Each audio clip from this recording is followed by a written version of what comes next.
ছয়টা বিষয় দ্বারা সম্মানিত করা হবে। রোজাদারদেরকে কিয়ামতের ময়দানে ছয়টা জিনিস দ্বারা সম্মানিত করা হবে। এক নাম্বার হচ্ছে রোজাদারের মুখের দুর্গন্ধ। এটাকে মেশকে আম্বরের থেকেও বেশি প্রিয় আল্লাহর কাছে, হাদিসে আছে সুবহানাল্লাহ। রোজাদারদের মুখের দুর্গন্ধ, এটা দুর্গন্ধ কি কারণে? আপনি মেসওয়াক করেন না, ব্রাশ করেন না, এই দুর্গন্ধের কারণে না।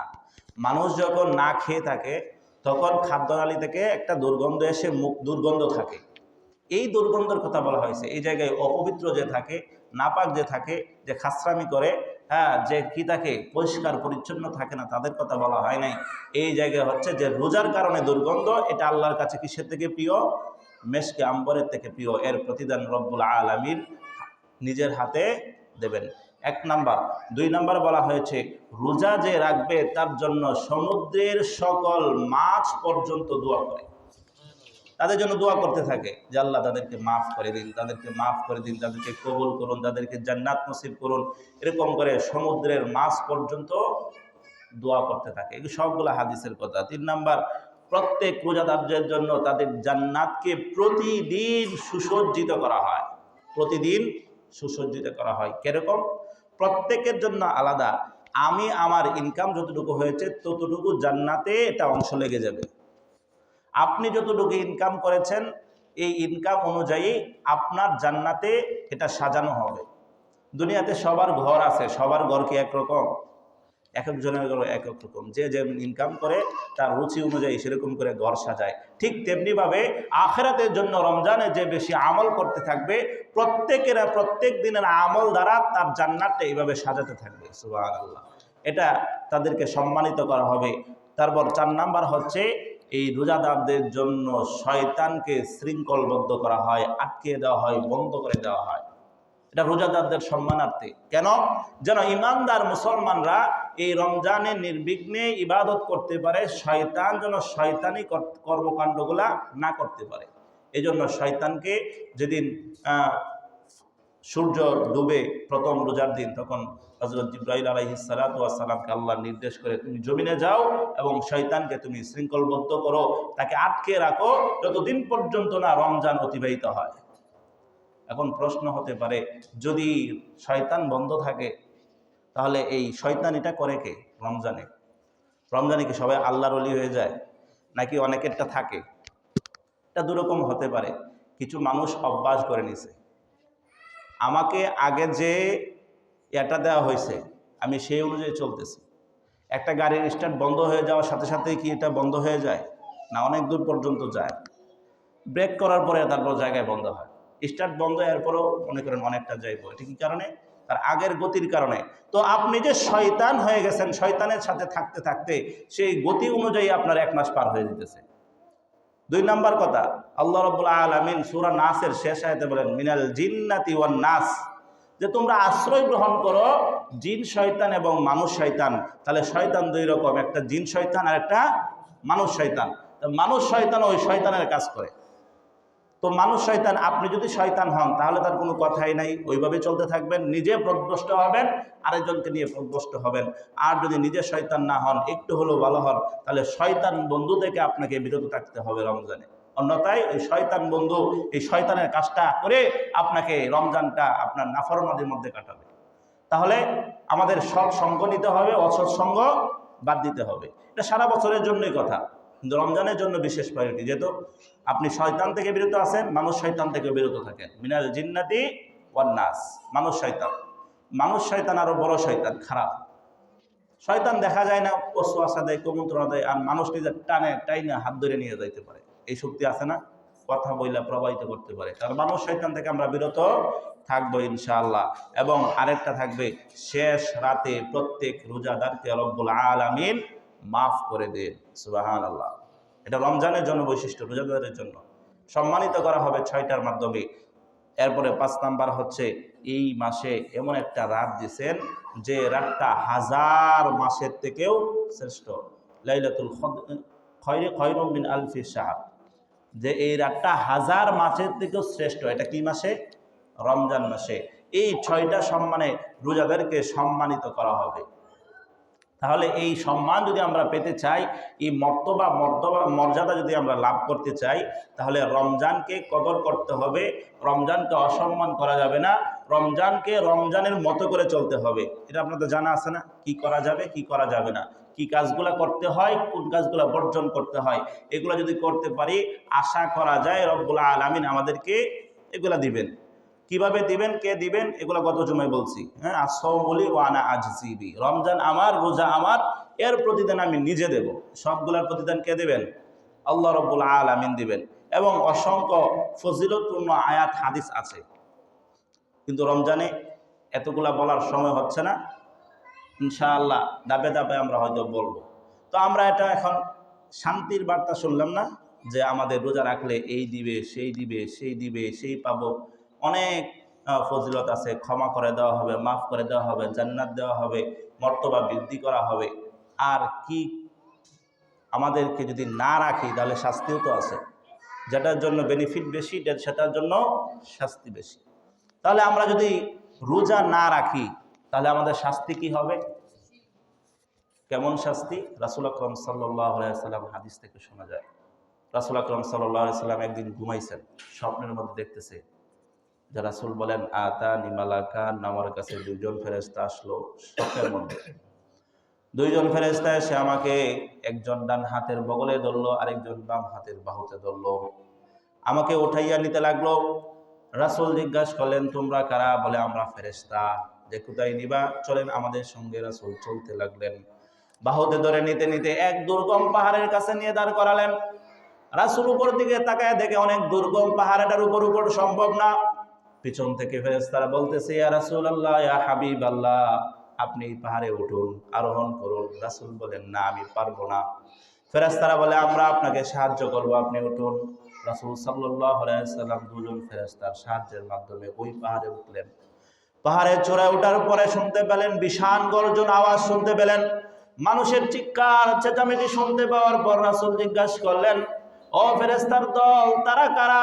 ফেরেশতারা বলে, তারা হচ্ছে জাহান্নামী লোক। জাহান্নামে যে আওয়াজ হচ্ছে, আযাব হচ্ছে, সেই আযাবের কারণে তারা চিল্লাচিল্লি করছে, কান্নাকাটি করতেছে। রাসূলকে বললেন, আপনি সামনের দিকে বাড়ুন। রাসূল হাঁটতে থাকলেন।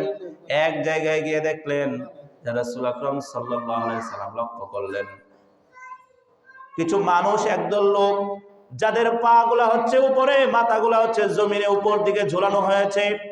উপর দিকে ঝুলানোর পর তাদেরকে, যে ঝুলানো অবস্থায়, তাদের গাল গুলা এরকম করে করাত দিয়ে ফাটতেছে, করাত দিয়ে এরকম ভাবে ফুঁসাইতেছে, রক্তগুলা টকবক করে জমিনে পড়তেছে। রাসূল জিজ্ঞাসা করলেন, এরা কারা?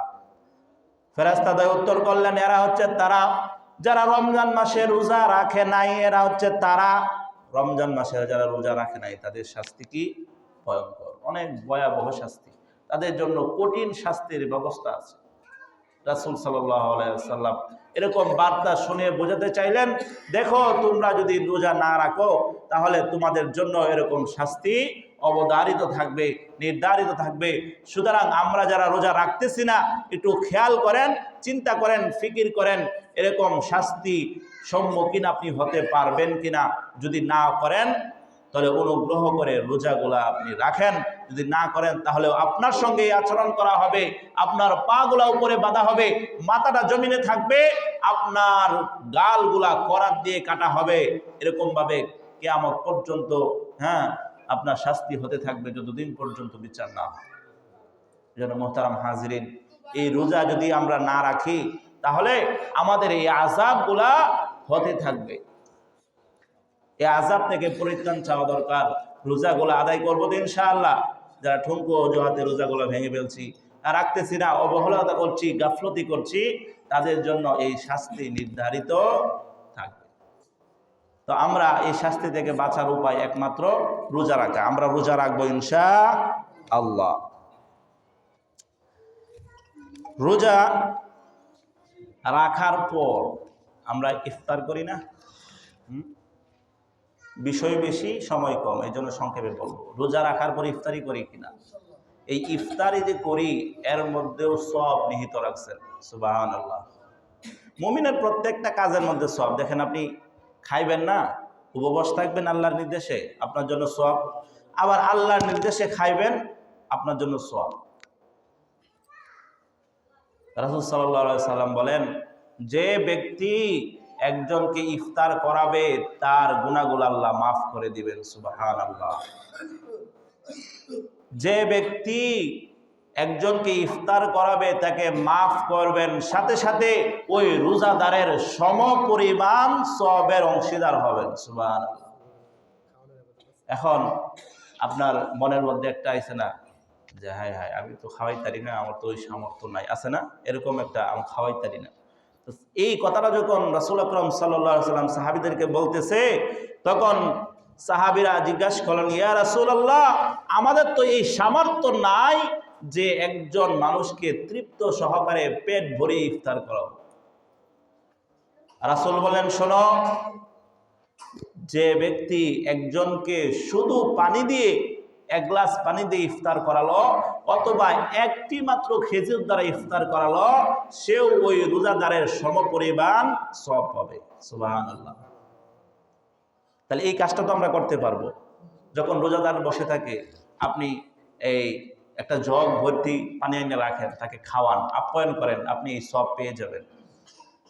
এখন কথা হচ্ছে, যে খাওয়াইতেছে, যাকে খাওয়াইতেছে হ্যাঁ কি লস হয়ে গেল কিনা? না না না, রাসূল বলেন তার সওয়াব থেকে বিন্দু পরিমাণ কম করা হবে না। তাহলে এটা বড় সুযোগ। আপনি একজনকে পানিটা আগায় দিলেন, সেও আপনাকে দিল, আপনি এই সওয়াবের অংশীদার হয়ে গেলেন। আর নিয়ত রাখলেন, আমি এই কারণে হাদিসের এই মর্ম বোঝে, এই অর্থ বোঝে এই কাজটা করতেছি, নিয়তের উপর। কারণ আমরা ইন্নামাল আমালু বিন্নিয়াত, আমলের প্রতিদান নিয়তের উপর নির্ভরশীল। একই কাজ আপনি করতেছেন, আরেকজনে করতেছে, তার নিয়ত হচ্ছে একটা, আরেকজনের নিয়ত হচ্ছে একটা, তাহলে দুইজনের তিন নিয়তের কারণে তার সওয়াবের মধ্যে কম বেশি হয়ে যাবে। উদাহরণ আপনারা শোনেন, যে একজন একটা জানালা রাখছে যে আজান আসলে যেন আমি শুনতে পারি, সে সওয়াব পাবে। আরেকজন জানালা কেন রাখছেন? ভাই আলো বাতাস আসবে, এই জন্য জানালা রাখছে। এখন বলেন, যদি আপনি নিয়ত করেন যে আজান আসবে আর শুনে মসজিদে যাব, তাহলে কি আলো বাতাস ঢুকবে না? ঢুকবে। এটা নিয়তের কারণে আপনার সওয়াবের কম বেশি হয়। আমরা যদি এই নিয়ত করি, তাহলে আমরা সবাই এটা শরীক হতে পারবো না ইনশাআল্লাহ? ইনশাআল্লাহ। একদিন মাদ্রাসায় লবণ নিয়ে আসছে, আমাদের মাদ্রাসায় লবণ, অনেকগুলা লবণ, এই প্রায় একটা কেজি কত থাকে, 24 প্যাকেট মনে হয়, 25 কেজি। তো উনি নিয়ে আসার পরে ওনাকে যে আপনি লবণ কেন দিলেন? ভাই আমার তো সামর্থ্য নাই, তবে এই লবণটা তো সব খাবারে ব্যবহার হবে, আমি অনেক মানুষের মেহমানদারি করতে পারবো, এই জন্য আমি লবণ দিলাম। দেখছেন নিয়ত কতটুকু? টাকা কিন্তু হয়তো বেশি না, কয়শো টাকা হবে, 500-700 এরকম, 1000, 900 টাকা।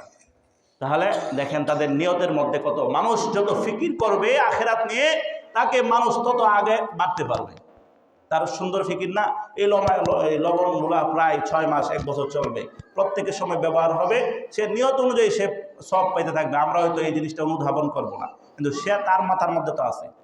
তো আমরা ইফতারি করাবো তো ইনশাআল্লাহ? ইনশাআল্লাহ ইফতারি করাবো। এরপরে ঘোষণা কি? নবী বলেন, কেউ যদি কাউকে উদর পূর্তি করে, কারো পেট পূর্ণ করে যদি ইফতার করাতে পারে, তাহলে ঘোষণা হচ্ছে সে আমার হাউস থেকে পানি পান করবে। সুবহানাল্লাহ। হাউস মানে হাউজে কাউসার। কেউ যদি কাউকে তৃপ্ত সহকারে পেট ভর্তি করে, তার চাহিদা অনুযায়ী কেউ যদি ইফতার করায়, সে হাউজে কাউসারের পানি পান করবে। আল্লাহ বলেন, ইন্না আ'তাইনাকাল কাউসার। নবীকে উদ্দেশ্য করে আল্লাহ বলেন, নিশ্চয়ই আমি আপনাকে হাউজে কাউসার দান করেছি।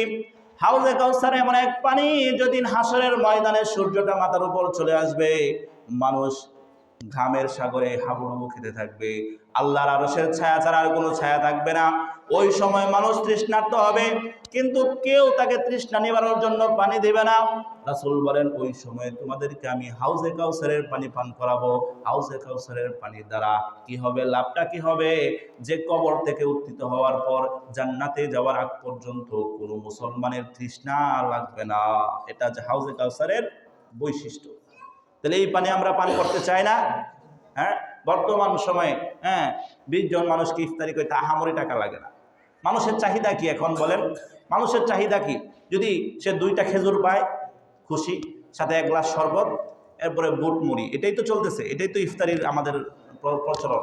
এটা যদি 20 জন মানুষকে আপনি করান, তাহলে 1000 টাকার মতো লাগবে। 40 জন মানুষকে যদি করান, তাহলে 2000 টাকার মতো লাগবে। এদিক সেদিক হবে আইটেম অনুযায়ী। তাহলে এটা করবো তো ইনশাআল্লাহ? এই ইফতারি আয়োজন কয়েক ভাগে হতে পারে। একটা পরিবারের ক্ষেত্রে, সামাজিকভাবে, মহল্লা ভিত্তিক, মসজিদ ভিত্তিক, মাদ্রাসা ভিত্তিক। পরিবারের মধ্যে আপনি যে আয়োজন করেন, আপনি কি মনে করেন না এর থেকে সব আপনি মাহরুম যাবেন, বঞ্চিত হবেন? আপনার স্ত্রীকে, আপনার সন্তানকে, মেয়েকে, পিতাকে, মাতাকে যে আপনি ইফতারির আয়োজন করতেছেন, এই জায়গা থেকে আপনি সব পাবেন। এবং আপনি যদি একটু সামর্থ্যবান হন, এলাকার আরেকজনের খবর জানেন যে তার ঘরের ইফতার ভালো না, আপনি কিছু আইটেম কিনে দিলেন। 6 কেজির বুড়ির বস্তা আছে, একটা যদি কিনে দিয়ে দিলেন, আহামরি দাম না তো, কত হয়? 500 টাকা না আরো কম, 450 টাকার মতো। আপনার সামর্থ্য অনুযায়ী 5 কেজি মুড়ি দিলেন। যদি আরো ভালো সামর্থ্য থাকে, সাথে 2-3-5 কেজি ছোলা দিলেন, চিনি দিলেন 2 কেজি, বাস 1000 টাকার মতো একটা পরিবারকে খুশি করা যায় না? ওই পরিবারটা, গরিব একটা পরিবার, 1000 টাকার আইটেমের ইফতার হইলে তার প্রায় 10 দিন 15 দিন চলে যাবে ইফতারিতে। এটা হতে পারে সমাজ ভিত্তিক। মসজিদ ভিত্তিক, যেটা আপনারা করে থাকেন দাওয়াত দিয়া, এটাও করা যেতে পারে। মাদ্রাসা ভিত্তিক, মাদ্রাসায় ছাত্ররা সারাদিন কোরআন পড়ে, রোজা রাখে, এরপরে ইফতারি করে, তাদেরকেও আপনি করাতে পারেন। আমাদের মাদ্রাসায় প্রতিদিন 40 জন ছাত্র ইফতার করে। 40 জনের আমরা কেউ যদি দিতে চাই, তো বলি ভাই 2000 টাকা হইলে হয়, অথবা আপনি 40 জন অনুযায়ী যা দেন সে অনুযায়ী দিতে পারেন। আপনাদের পাশে মাদ্রাসা, ওই জায়গায় দিতে পারেন। কেউ যদি চান মসজিদে একদিন দাওয়াত দিয়ে ইফতারি করাতে পারেন, তাহলে আপনি এই সওয়াবগুলো অর্জন করতে পারবেন। সবচেয়ে ভালো লাগে আমার ওই জিনিসটা, যে আমার পাশের মহল্লার ঘরটাতে সে ইফতারি করতে পারতেছে না, আমার খবর আছে, আমার ব্যক্তিগত মত বলতেছি, ওদেরকে কিছু আমার কিনে দেওয়া। আপনি একদিনে 1 কেজি ছোলা বাজি করে একেবারে দিয়ে দিলেন, এটা সে একদিনে শেষ। এর থেকে যদি কাঁচা দেন 2 কেজি, সে 15 দিন ইফতার করতে পারবে। এটা, এই জিনিসটা আমার কাছে খুব পছন্দ হয়। তো এইভাবে করতে পারেন, করবেন তো ইনশাল্লাহ? যার সামর্থ্য আছে করেন। এই কাজটা জাকাত থেকেও করতে পারবে। জাকাতের, অনেকের উপর জাকাত ফরজ না, তাদেরকে টাকা দিয়ে দিলেন, টাকা দিলে ভালো। আপনি নিয়ত করে দিলেন জাকাতের, আর তাকে বললেন ভাই নেন, খরচ করেন, ইফতারি কিনে টিনে খায়েন, অথবা মার্কেট যাই করেন, টাকা দিয়ে দিবেন। জাকাত থেকেও নিয়ত করলে হয়ে যাবে। কিন্তু মুসল্লিদেরকে যেভাবে আইনা করেন, এটা আবার জাকাত থেকে করা যাবে না। বিষয়টা খেয়াল করবেন। ব্যক্তি বিষয়ে যদি দেন, ব্যক্তি কেন্দ্রিক, কোনো পরিবার কেন্দ্রিক, কোনো অভিভাবককে, কর্তাকে যদি দিয়ে দেন এভাবে, জাকাতের নিয়ত করলে হবে। আর যদি এইভাবে আমভাবে পয়সা মসজিদে আইনে 10,000 টাকা খরচ করে ইফতারি করলেন, এটা আবার জাকাত থেকে হিসাব করলে হবে না। এটা, কারণ জাকাতের জন্য শর্ত হচ্ছে যে কাউকে মালের মালিক বানিয়ে দেওয়া। এই জায়গায় যে আপনি খাওয়ালেন, কাকে মালিক বানালেন, এটা হবে না। তাহলে আমরা ইফতারি করাবো ইনশাআল্লাহ, সেহেরি খাবো। সেহেরি কি করব? খাবো। অনেকেই আছে সুস্থ সবল, ঘুম থেকে উঠবে কষ্ট লাগে, এই জন্য উঠে নাই, সেহেরিও করে নাই। নবী বলেন যে সাহরির মধ্যে রাখা আছে বরকত, আর আমরা রোজা রাখি তো সবকিছু বরকতের জন্য, তাই না? আমরা সাহরি খাবো, এটা সাহরি সুন্নত। সাহরি অল্প হলেও খাবো, মন না চাইলেও খাবো। হ্যাঁ, অনেকেই ঘুম থেকে উঠবে এই জন্য সাহারি করে না, এরকমটা যেন না করি। রাসূল বলেন যে আহলে কিতাব আর মুসলমানের মধ্যে পার্থক্য হচ্ছে সাহারি। আহলে কিতাব কারা জানেন? খ্রিস্টান, ইহুদি, নাসারা, তাদেরকে বলা হয় আহলে কিতাব। তারাও রোজা রাখে তাদের ধর্মগ্রন্থ অনুযায়ী, কিন্তু তারা সাহারি করে না। মুসলমানরাও রোজা রাখে, সাহারি করে। আরেকটা হাদিসের মধ্যে বলা হয়েছে খলিফুল ইহুদ ওয়ান নাসারা, তোমরা ইহুদি নাসারের বিরোধিতা করো, তাহলে এটা ধর্মের মধ্যে প্রাধান্য পাবে। তাহলে আমরা সাহারি খাবো। এরপরে আসেন কোরআন তেলাওয়াত। কোরআন তেলাওয়াত, কোরআন এমন এক জিনিস, লম্বা আলোচনা, এগুলো প্রত্যেকটার জন্য এক জমা দরকার। কোরআন এমন এক জিনিস, যার সাথে কোরআন লাগছে সে সম্মানিত হয়েছে। এই রমজান যে মর্তবা অন্য মাসের থেকে বেশি, এর মধ্যে কারো সন্দেহ আছে? কারো সন্দেহ নাই। নিঃসন্দেহে রমজানের মর্তবা কি অন্য মাসের থেকে বেশি। কেন? রব্বুল আলামিন বলেন শাহরু রমাদানাল্লাযী উনজিলা ফীহিল কুরআন, রমজান হচ্ছে এমন মাস যে মাসের মধ্যে আমি কোরআন নাজিল করছি। এই জন্য রমজান মাসকে কোরআনের মাসও বলা হয়। রমজান মাসে কি বলা হয়? কোরআনের মাস বলা হয়। তো রোজার সাথে কোরআন যার সাথে লাগছে তাকে সম্মানিত করছে। যখন কোরআন রমজানের সাথে লাগলো, রমজানকে কোরআন সম্মানিত করলো। যখন রমজান ফেরেশতার সঙ্গে লাগলো, ফেরেশতাকে সম্মানিত করলো। যখন কোরআন নবীর সঙ্গে লাগলো, নবীকে সম্মানিত করলো। যখন কোরআন ব্যক্তির সঙ্গে লাগে, তখন ব্যক্তিকে মর্যাদাবান করে। কোরআন যখন কোনো বস্তুর সঙ্গে লাগে, বস্তুকে সম্মানিত করে। কোরআন যখন শহরের সঙ্গে লাগে, তখন শহরকে সম্মানিত করে। যার সঙ্গে কোরআন লাগে তারই কি বানায়? দাবি বানায়। এই কোরআন লাগছিল জিব্রাইলের সঙ্গে। এই কোরআন আনতো কে? জিব্রাইল আলাইহিস সালাতু ওয়াস সালাম সকল ফেরেশতাদের সর্দারকে। জিব্রাইল। এই কোরআন নাজিল হয়েছে রমজান মাসে, সকল মাসের থেকে মর্যাদাবান মাস হচ্ছে রমজান। এই কোরআন নাজিল হয়েছে আমাদের নবী হযরত মুহাম্মদ সাল্লাল্লাহু আলাইহি ওয়াসাল্লাম, উনি হয়ে গেলেন সাইয়্যিদুল মুরসালিন খাতামুল আম্বিয়া, সকল নবীদের সর্দার, সর্বশেষ সবচেয়ে মর্যাদাবান নবী। এই কোরআন লাগছে নাজিল হয়েছে মক্কা মদিনায়, এই জন্য শ্রদ্ধার সঙ্গে আজও পর্যন্ত মক্কা নগরীকে স্মরণ করা হয়, মদিনাকে মদিনাতুল মুনাওয়ারা বলা হয় সম্মানের সঙ্গে। এই কোরআন যখন রেহালের সঙ্গে লাগে, কাঠের সঙ্গে, তখন কাঠের দাম হয়ে যায় কিনা? এই কাঠটার কতটুকু? জুতার জন্য তো রেক বানানো হয়, এটাও জন্য মিম্বার বানানো হয়েছে, কিন্তু এটা সম্মান কতটুকু? এটার মধ্যে বসা হয়, এর সম্মান কম। কিন্তু রেহাল যখন মানুষের চোখে পড়ে, এটাকে সম্মান করে খুলে নেয়, চুমু খায়। গিলাফ সাধারণ একটা কাপড়, যখন কোরআনের সঙ্গে লাগে তখন তার দাম বেড়ে যায় কিনা? অজু ছাড়া ধরা যায় না। ঠিক তেমনি ভাবে মানুষের সঙ্গে যখন কোরআন লাগবে, তখন কিয়ামতের দিন তার মর্তবা সবচেয়ে বেশি হবে মানুষের সঙ্গে যখন লাগবে। কারণ হুদাল্লিন নাস, এই কোরআনকে মানুষের হেদায়েতের জন্য নাজিল করা হয়েছে। মানুষের যখন লাগবে, তখন এটা তাকে জান্নাত পর্যন্ত পৌঁছায় দিবে। তাই রমজান মাস কোরআনের মাস চলতেছে, এই কোরআনের আমল আমার আপনার মধ্যে আছে বলেন? নাই তো। এই কোরআনের তেলাওয়াত নাই, এই কোরআনের অনুসরণ নাই, কোরআনের বিধিমালা আমরা মেনে চলতে পারতেছি না, এটা আমাদের জন্য হতাশার, দুঃখের। এই জন্য কোরআন আমরা পড়ব তো ইনশাআল্লাহ, কোরআন আমাদের সঙ্গে লাগাইতে হবে, তাহলে আমাদের মর্তবা বাড়বে। কোরআন সম্পর্কে বলা হয়েছে ইকরা ওয়াত্তাকি, তুমি পড়ো আর চলো। কিয়ামতের দিন যখন রব্বুল আলামিন হাফেজ শব্দকে বলবেন, হাফেজ মানে যে যতটুকু পারে সে ততটুকুর হাফেজ। আপনি যদি সূরা ফাতিহা পড়েন, সূরা ফাতিহার হাফেজ। আপনি যদি পরিপূর্ণ কোরআন পড়েন, তাহলে আপনি পরিপূর্ণ কোরআনের হাফেজ।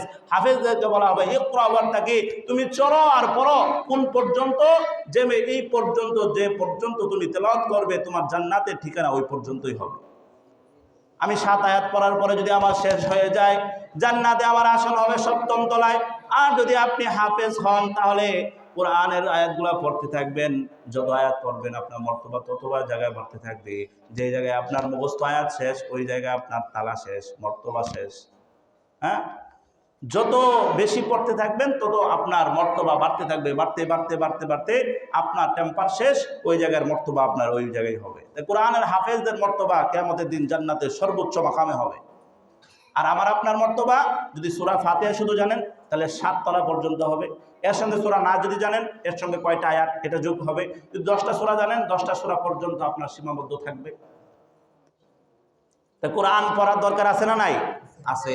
কোরআন পড়ার মর্তবা অনেক। রাসূল সাল্লাল্লাহু আলাইহি ওয়াসাল্লাম বলেন, মান ক্বারা হারফান মিন কিতাবিল্লাহ, রমজান মাসে যে কিতাব পড়বে, রমজান মাস এবং সারা বছর সহ যারা কিতাব পড়ে, ফালাহু বিহাসানা, তার জন্য থাকবে একটা নেকি। তার জন্য কয়টা নেকি? তার জন্য একটা নেকি।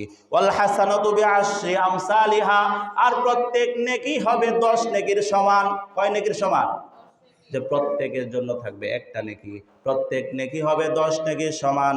লা কুল আলিফ লাম মিম, রাসূল বলেন আমি এই কথা বলি না আলিফ লাম মিম একটা হরফ, বাল আলিফুন হারফুন ওয়া লামুন হারফুন ওয়া মিমুন হারফুন, বলেন আমি বলি আলিফ একটা হরফ, লাম একটা হরফ, মিম একটা হরফ। সুতরাং যখন কেউ পড়লো আলিফ লাম মিম, তার জন্য 30 নেকি ধার্য।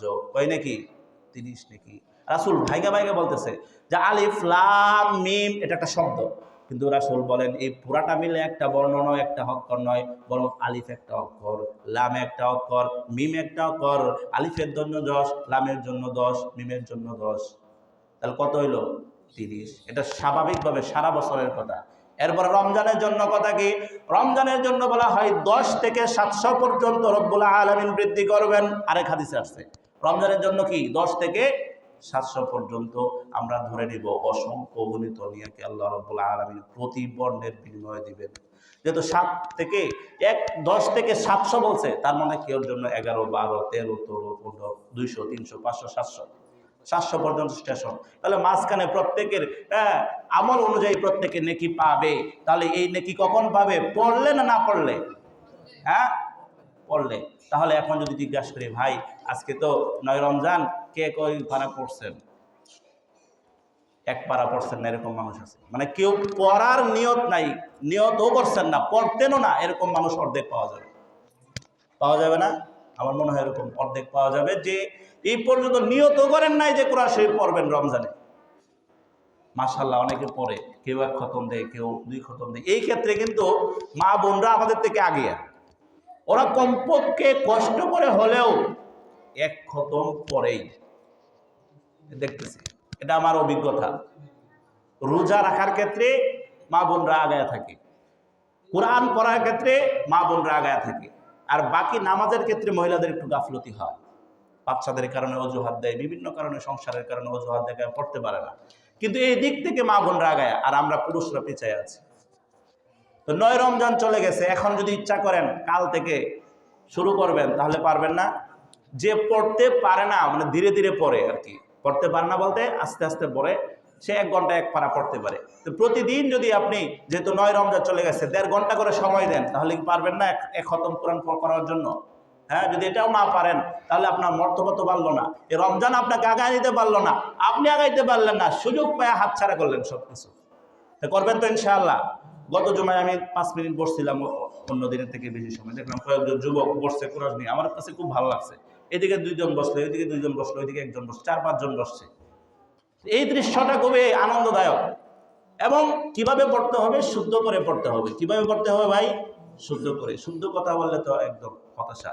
শুধু আমরা হাদিসগুলা শুনলাম, ফজিলতের হাদিস, আর যেগুলো আমাদের বিপক্ষে যায় এগুলো শোনার দরকার আছে। রাসূল বলেন যে কোরআন পড়লো আর শুদ্ধ করতে পারলো না, কোরআন তার জন্য উল্টা অভিশাপ দেয়। কি দেয়? উল্টা অভিশাপ। আপনি সঠিকভাবে কোরআন পড়তে পারেন নাই, এই জন্য কোরআন আপনাকে অভিশাপ দিবে।